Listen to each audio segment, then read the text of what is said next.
Olá, sejam bem-vindos, bem-vindas. Eu sou Luan Erdi e você está nesse canto da América Latina. E nesse terceiro episódio do podcast, a gente vai contar com a participação muito especial de 4 entrevistados que toparam participar e que contribuem muito para a gente pensar o Brasil em relação à América Latina. São eles os participantes do podcast Pulso Latino, a jornalista e professora Beth Herrera, uma panamenha que mora no Brasil, e também um cara que eu conheci no Twitter e que de certa forma me inspirou também a começar esse projeto independente. No Twitter ele faz threads trazendo várias notícias sobre praticamente todos os países da América Latina, o Lucas Berti. E agora ele também está com uma newsletter muito bacana, que é o Giro Latino. Bom, e eu, tendo a oportunidade de falar com ele, eu pude fazer a pergunta que muito me instigava, assim, quando eu lia. Eu perguntei qual é a história dele com a América Latina, assim, o que chamava a atenção dele para esse tema e quais são os maiores desafios de se trabalhar com a Latinoamérica. Bom, o interesse principal que eu tive em América Latina foi por sempre, ao longo da minha formação como pessoa mesmo, ser muito ligado à humanidade, ser muito ligado à história, porque meu pai é professor de história, eu puxei o lado jornalista da minha mãe, então eu sou o que o pessoal costuma dizer que filho de peixe, né? Eu tenho isso na veia, né? Eu sempre fui muito curioso pelo mundo, sempre fui muito interessado em descobrir e tal. E a América Latina em especial porque é a nossa região. Eu acho que a gente cresce sabendo muito de outros países e um pouco dos países que estão aqui ao nosso redor, né? Então, foi primeiro por isso. Mas quando eu estava engatinhando ali ainda como jornalista, eu estava muito disposto a entrar para a área de jornalismo internacional, que é um nicho muito fechado, é uma área muito difícil de se acessar, de se desenvolver como jornalista, porque não tem necessariamente um receituário de como você chega lá. E quando eu decidi começar a cobrir jornalismo internacional de forma independente, por conta própria, com pequenos blogs e tal, eu falei com o Sandro Fernandes, que é um grande jornalista e amigo meu hoje, que me deu uma dica valiosa, uma dica, né, da qual eu nunca esqueci, que foi restringir o meu nicho, né, que foi focar em um tema só. E um belo dia eu falei, bom, se é para eu focar em um tema, em vez de sair falando de Oriente Médio, falando de Ásia, falando de Europa, eu vou focar em América Latina, até porque eu sinto, aqui no Twitter principalmente, que existe um gap, existe uma lacuna legal aí para poder preencher, seja comentando, seja escrevendo, seja reportando, né? Bom, falando de desafios, né? Eu acho que um dos principais desafios de se cobrir a América Latina também é um dos motivos pelos quais eu passei a cobrir essa região, que é a falta de cobertura geral ou uma cobertura mais detalhada dos países. Claro, vamos começar pela mídia brasileira. Existe uma cobertura muito boa, sim, principalmente dos países que são próximos ao Brasil, não necessariamente geograficamente falando, mas também em termos de relevância. A gente tem, por exemplo, Argentina e México são respectivamente a segunda e terceira economia da região, então logicamente que isso afeta o Brasil, isso tem um impacto regional muito grande, e então há uma cobertura muito boa, principalmente desses países. Os países mais distantes e menores, principalmente os centro-americanos, os países andinos mais de cima, existe uma cobertura sim, não dá para dizer que ela não existe, que não se fala disso, mas eu senti falta de mais detalhe, de uma cobertura mais diária, mais semanal, de trazer mais isso para o dia a dia das pessoas. E porque muitas pessoas desconhecem de fato o que acontece nesses países. Então, eu acho que a dificuldade é também encontrar assunto, inclusive a mídia desses próprios países, ela não é tão acessível quanto a nossa. E eu posso dizer com bastante propriedade, depois desses anos cobrindo a região, a mídia brasileira é muito forte perto dos outros países, entendeu? Se a gente pegar a Argentina, principalmente, a gente pode equiparar ali, mas no geral, se a gente pegar veículos bolivianos, por exemplo, eles não têm uma cobertura tão completa como a brasileira tem. Então, acessar esses países pelas mídias locais também é uma grande dificuldade. Mas com o tempo a gente vai aprendendo, descobrindo quais são as linhas editoriais, para que lado ideológico esses veículos vão pendendo. Então, essa é a grande dificuldade, essa dificuldade de penetração mesmo.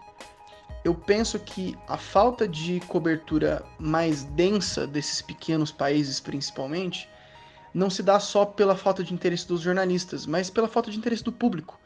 Então eu achava interessante também amaciar o público e fazer despertar um pouco mais de interesse do público, porque é muito fácil você querer encontrar alguém que tem interesse em entender, por exemplo, a crise econômica na Argentina.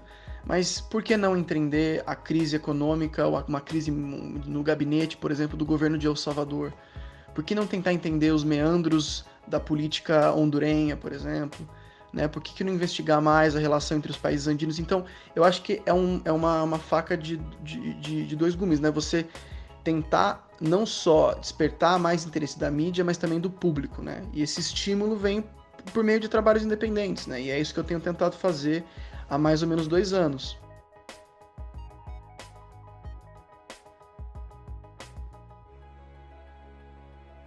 A jornalista panamenha e professora de idiomas, Beth Herrera, também falou da falta de informação sobre os países da América Central no Brasil.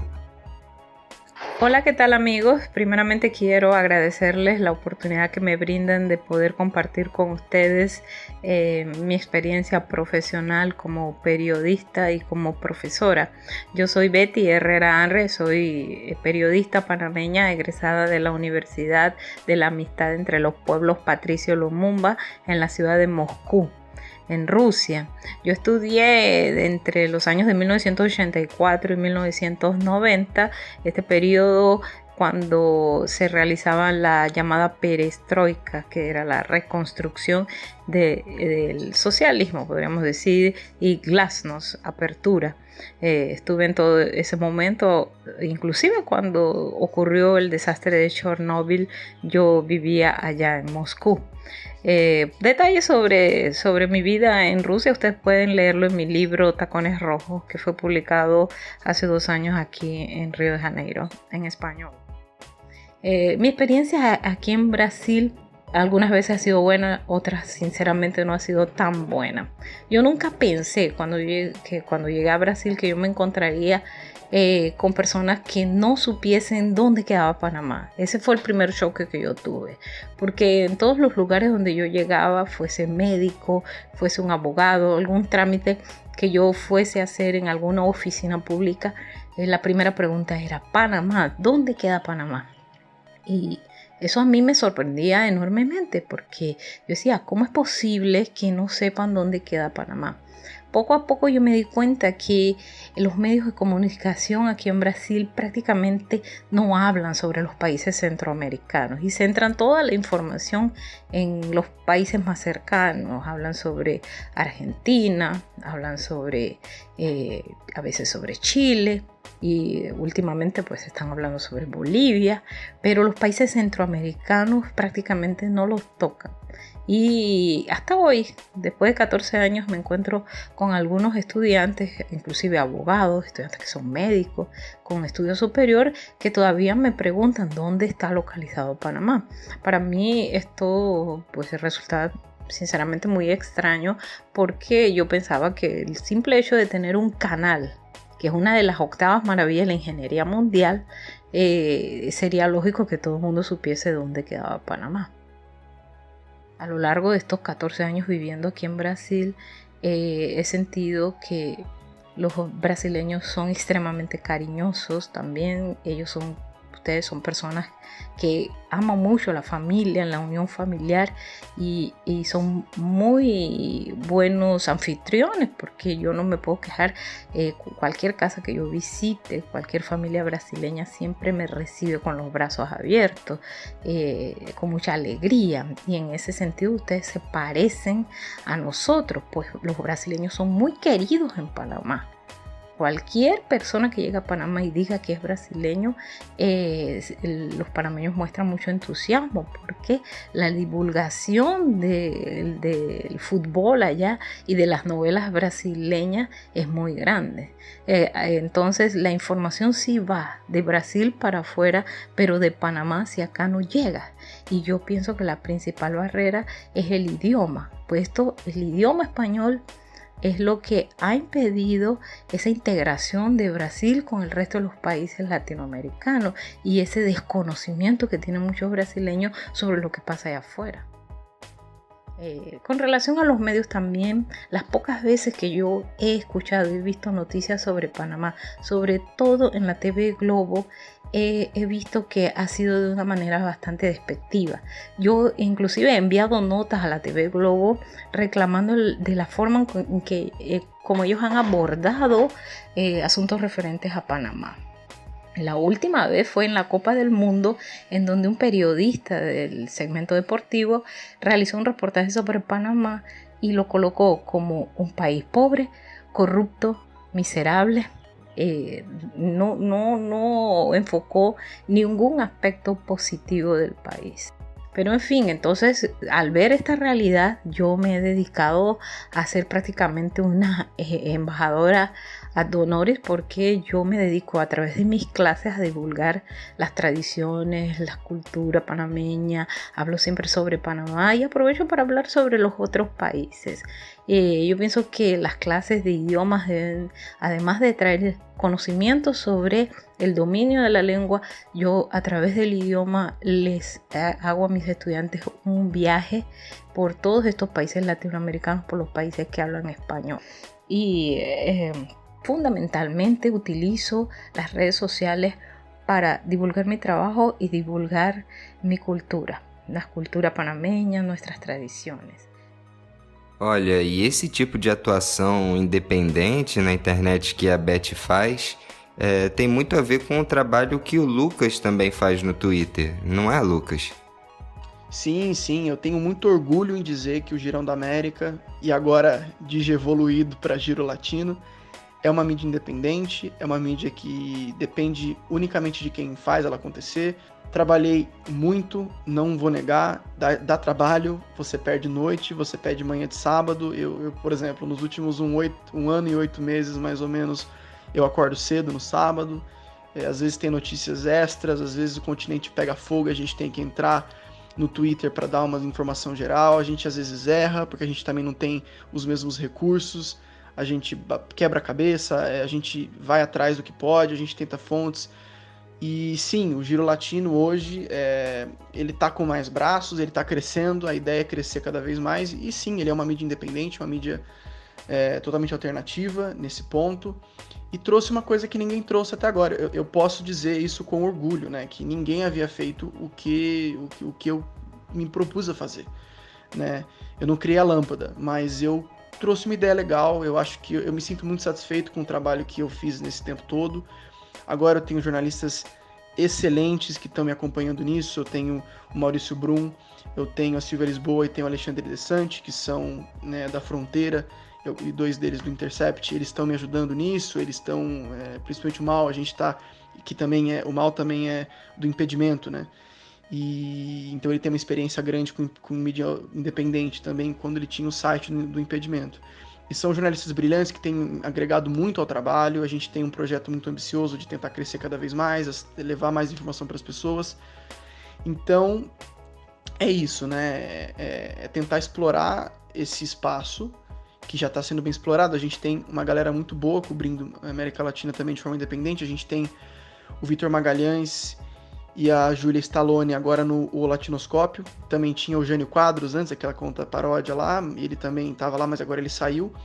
E esses 2 meninos também são muito bons, né? A Júlia e o Vitor estão dando um ralo enorme, eles também estão percebendo agora quais são as dificuldades de você cobrir isso de forma independente, de forma alternativa e tal. Mas também estão chegando para preencher um leque legal. Então já é legal, é bom ver grandes jornalistas nos quais a gente se inspira, indicando hoje as nossas contas, né? Pedindo análises, pedindo coisas, a gente participa de podcasts e tal. Então isso é muito legal. ganha a mídia, ganha o debate, ganha esse debate plural, ganha os leitores, né? Porque as pessoas começam a ter um conteúdo bom, bem feito, com dedicação, com pessoas que amam o que fazem e de forma não só acessível, mas de forma geral, né? Então a gente tem hoje pessoas que estão interessadas em saber de tudo que está acontecendo na América Latina. Então eu acho que a gente como jornalista e a gente como imprensa só tem a ganhar. E dentro desse contexto de mídias alternativas, o formato de podcast chama atenção pela acessibilidade na produção. Eu, por exemplo, estou gravando aqui agora o áudio pelo meu celular e eu faço a edição no Audacity, que é um programa gratuito que você baixa na internet. E para falar mais sobre esse formato do podcast como mídia alternativa, eu entrei em contato com o pessoal do Pulso Latino, um pessoal muito maneiro e muito aberto, solícito, e eles constroem esse podcast dedicado a trazer informações da Latinoamérica para o público brasileiro, principalmente. Eu falei com o Eduardo Perondi e o Antônio Ferreira.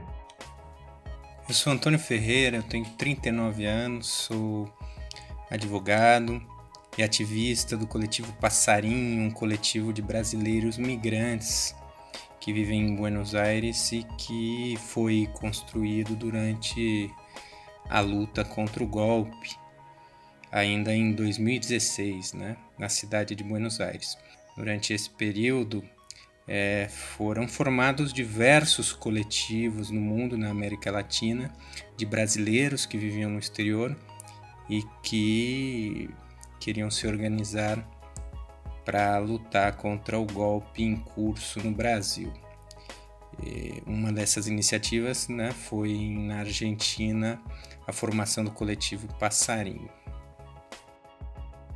Então, nesse contexto, né, de várias frentes de ação do coletivo Passarinho, eu e a Fernanda Paixão, uma jornalista que integra, né, também a equipe do Pulso Latino, começamos a fazer uma coluna numa rádio chamada Rádio La Coletiva, que era uma rádio que foi construída, né, já naquela, digamos, forte efervescência que ocorreu na Argentina no pós-2001 e que deu origem a diversos meios alternativos, uma rádio que se localizava num prédio ocupado, né, que era gerido por um sistema cooperativo, coletivo, e a gente foi fazer essa coluna, que era na verdade uma coluna que falava quinzenalmente sobre o que estava ocorrendo no Brasil. Então essa foi uma primeira aproximação com a rádio. Então a partir dessa paixão pelo podcast, também a partir dessa experiência, né, de contar sobre o que estava ocorrendo no Brasil para os argentinos, a gente falou, vamos criar um podcast. E a gente falou, vamos fazer algo, né, sobre a América Latina. Enfim, e a questão de fundo sempre foi o grande vazio comunicacional, essa coisa do brasileiro não se sentir parte da América Latina, tudo isso, quando passamos a viver, no meu caso em Buenos Aires, e ele na Cidade do México, o Venâncio também teve já uma experiência grande de viagem, morou na Guatemala, morou em El Salvador, percorreu, né, de mochileiro a América Latina por um longo período, e sempre com aquela percepção do isolamento do Brasil, e tudo isso num contexto, né, de avanço da extrema direita e de vitória do Bolsonaro, quando a gente percebia como faltava essa conexão de compreender os problemas do Brasil em conjunto com os problemas do subcontinente latino-americano, né? E como isso nos enfraquecia enquanto, digamos, alguma possibilidade de senso crítico, de de construir a oposição naquele processo terrível que passamos, né? Aí eu pedi pro Antônio contar também sobre a escolha de fazer um podcast e qual é a leitura que eles fazem sobre a podosfera no Brasil e nos outros países da América Latina. O formato podcast surgiu um pouco dessa paixão, né? Surgiu dessa... e também de uma percepção de que era... eu, por exemplo, já há uns 6 anos ouvia podcast. Comecei com o Anticast, né? E tinha uma paixão e buscava coisas e já tinha alguma noção de que tinha um potencial aí grande, uma possibilidade de crescimento pela própria flexibilidade do formato, que possibilita que as pessoas escutem quando queiram, pela própria pobreza do conteúdo das rádios tradicionais, né? No Brasil, a possibilidade de você, no ônibus, no caminho para o trabalho, no carro, enfim, lavando louça, poder escutar um conteúdo de qualidade diferente daquilo que está nas rádios, é algo muito, muito bacana. E realmente era, né? Tudo aponta aí pelas pesquisas, um crescimento grande, né? Vem tendo um crescimento, ainda que ainda tímido se comparado principalmente com os Estados Unidos, né? E Europa. O Brasil, né? Isso cresceu, o conhecimento do que é um podcast, a busca por conteúdo cresceu, e a gente, né, pensou que seria bacana entrar aí nesse caminho. E não que a gente tivesse a pretensão a gente tem a pretensão de ser mais uma gota, né? Nesse caminho é importante que surjam, né, dezenas, centenas de iniciativas, milhares de iniciativas que tenham, que contribuam para fazer essa disputa, né? Que contribuem para produzir conhecimento crítico de qualidade. Enfim, a batalha cultural. Na podosfera brasileira... Esse que está falando agora é o Eduardo Peronde, também é um membro do Pulso Latino. Eu acho que a questão da podosfera também eu acho que é importante falar, porque tem muitos países que, por exemplo, o México, ainda eu não sinto que o podcast já seja um veículo tão importante como é no Brasil. Acho que em alguns países, talvez o Brasil ou a Argentina, tem se desenvolvido já há algum tempo.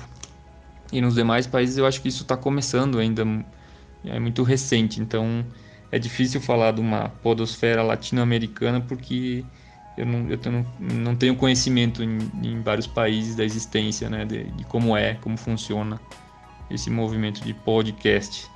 E no Brasil, que é onde está um pouco mais difundido, a gente percebeu nos últimos anos, né, talvez daí também venha a iniciativa do Pulso, existe, e cada vez mais, né, pessoas, grupos estão organizando e fazendo esse debate, e a gente viu bastante desses veículos, desses podcasts tratando os temas da América Latina nesse ano, né, com tudo que tem acontecido na região.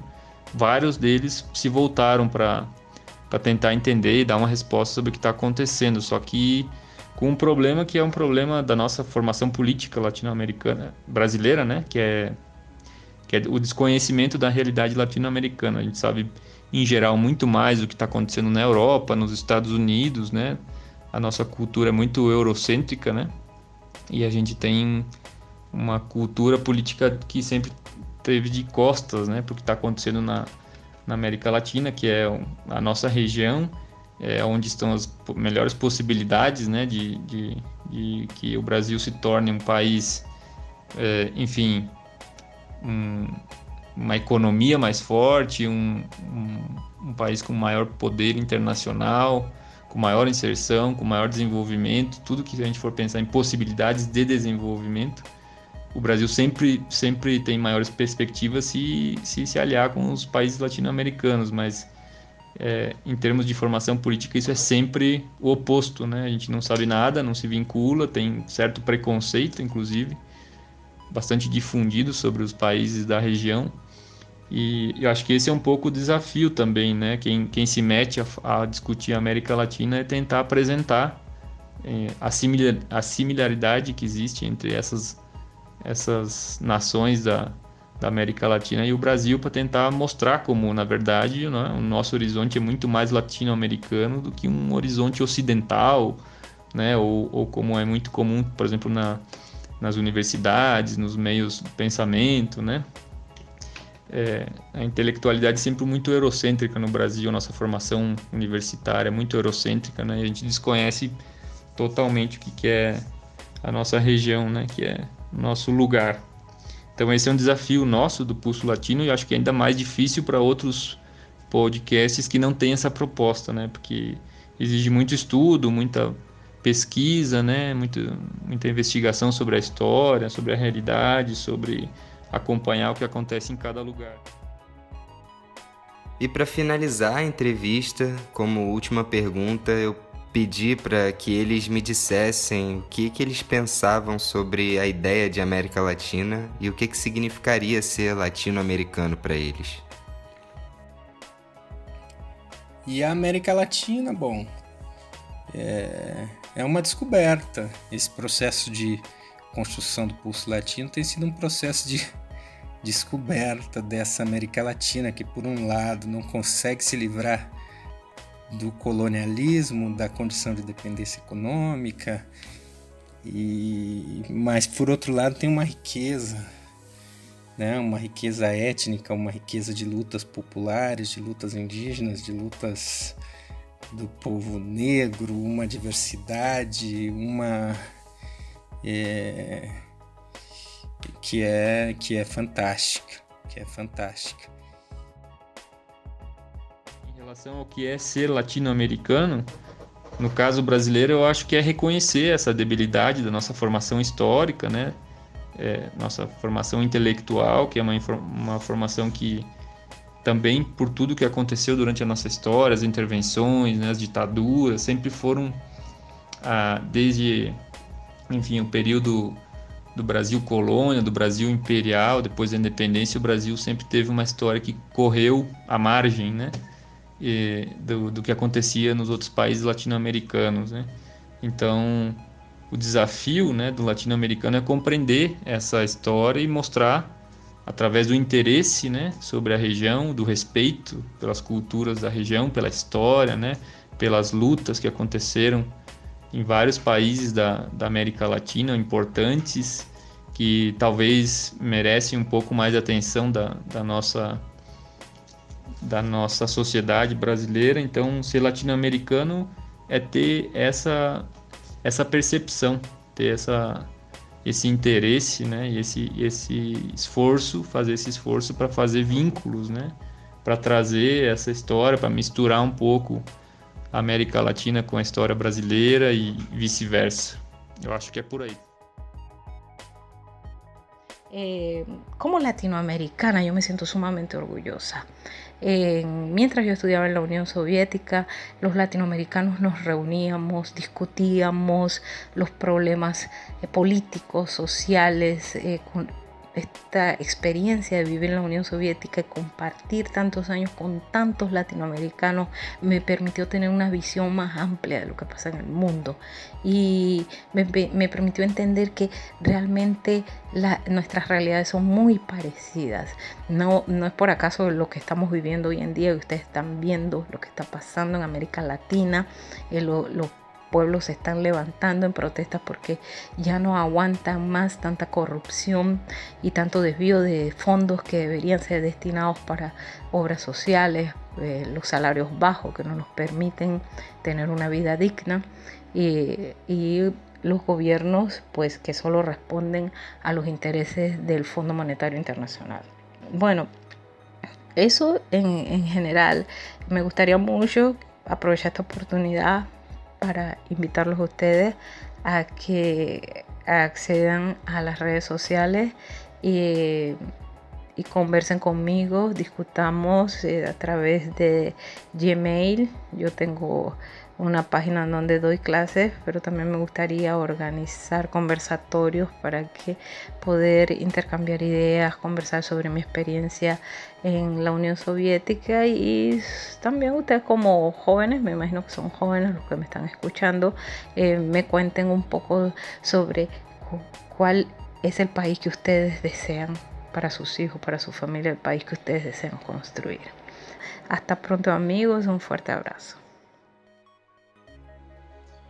Cara, o que é ser latino-americano, né? Tem uma música do KG13 que chama Latinoamérica, né? E ela fala justamente disso, né? Ela tem uma letra linda.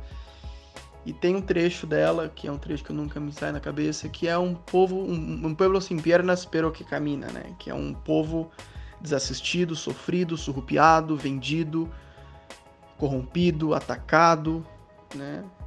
Explorado, mas que contorna isso de uma forma muito bonita, que resiste, um povo que resiste. E eu acho que eu, enquanto latino-americano, ainda que eu seja uma pessoa muito privilegiada, seja uma pessoa que não tenha passado por 1% das dificuldades que a maioria desse povo, desse continente passa, eu me considero parte dessa luta, sendo contando essas histórias. E eu acho que é isso que me tira da cama todos os dias, que me faz perder noites, perder finais de semana, que me faz parar jantar para poder fazer uma thread, para poder ir atrás de uma informação, para conversar com uma pessoa que esteja em dúvida.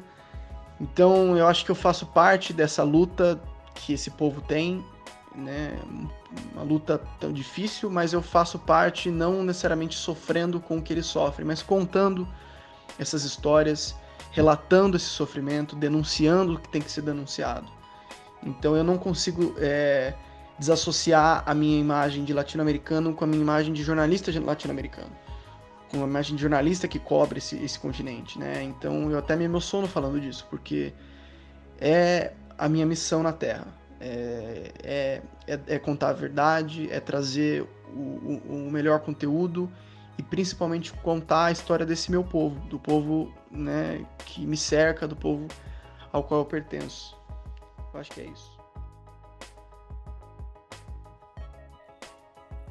Bom, eu agradeço a você que escutou até aqui. Eu tô começando aqui, a ideia é melhorar ao longo do tempo, experimentar diferentes formatos, falar sobre vários temas pertinentes à América Latina. Eu agradeço novamente a Beth, a Lucas, Antônio e a Eduardo. Eu não pude usar todo o material porque realmente tem bastante conteúdo e ia ficar um episódio muito grande, mas eu pretendo usar sim o material que eu não usei agora nesse episódio em outros momentos aqui ao longo do podcast, tá? E eu torço para que, se você tem alguma vontade de começar um canal independente sobre qualquer tema, que possa investir nele, que possa se sentir inspirado aqui por esse podcast, assim como o trabalho do Lucas e do pessoal do Pulso Latino me inspiraram. Eu recomendo que sigam e ouçam o Pulso Latino, que acompanhem o @lucasbert no Twitter e assinem a newsletter do Giro Latino, e também que visitem as redes sociais da Beth. Ela está super aberta para conhecer pessoas novas e interessadas a discutir o tema. Ela é uma pessoa super solícita, simpática. É só procurar nas redes sociais. Ela usa principalmente o Facebook. Beth Herrera, Beth é BETTY. Então eu deixo um forte abraço para vocês, amigos. Eu sou Luan Herdi e a gente se vê por aqui, nesse canto da América Latina.